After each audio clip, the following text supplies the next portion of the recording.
नमस्कार, बहुत स्वागत है आप सभी का। आप मुझे न्यूज 18 के डिजिटल प्लेटफॉर्म पर देख रहे हैं। मैं हूं आपके साथ जया मिश्रा। बात सोने और चांदी की कीमतों की करेंगे। अंतर्राष्ट्रीय बाजार में सोने और चांदी की कीमतों में सोमवार को जोरदार गिरावट देखी गई। सोना $4,340 प्रति औंस से नीचे है, जबकि चांदी में करीब 2.5% की गिरावट है। इस गिरावट के पीछे अमेरिका के मजबूत आर्थिक आंकड़े, बढ़ती ट्रेजरी यील्ड और कच्चे तेल की कीमतों में तेजी अहम वजह है। निवेशक अब ब्याज दरों पर फेडरल रिजर्व के फैसले को लेकर सतर्क हो गए हैं। देखिए, कॉम्स गोल्ड फ्यूचर्स यानी कि इसके अनुसार जो अभी आंकड़े हैं वो भी आपके सामने रख रहे हैं।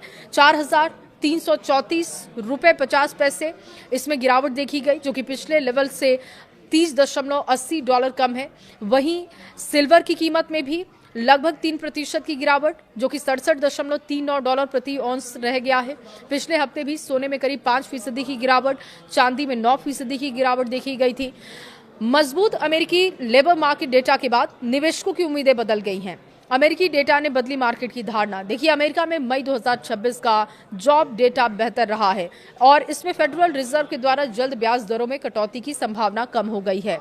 मजबूत नौकरी बाजार के आंकड़ों ने ट्रेजरी यील्ड्स को भी ऊपर पहुंचा दिया। हाई इंटरेस्ट रेट आमतौर पर सोने चांदी जैसे नॉन यील्डिंग स्टेटस के आकर्षित करने वाले एसेट्स माने जाते हैं और इसी वजह से निवेशक इनकी बजाय दूसरे विकल्पों की ओर ज्यादा ध्यान देते हैं। पश्चिम एशिया में इजरायल ईरान तनाव बढ़ने से कच्चे तेल की कीमतें ऊपर चढ़ी थी और क्रूड ऑयल की कीमत में बढ़ोतरी देखी गई थी। $95 प्रति बैरल के ऊपर पहुंच गया। ऊंची ऊर्जा कीमतें महंगाई की चिंता बढ़ा रही हैं, जिससे कि निवेशक सोने चांदी से दूरी बना रहे हैं।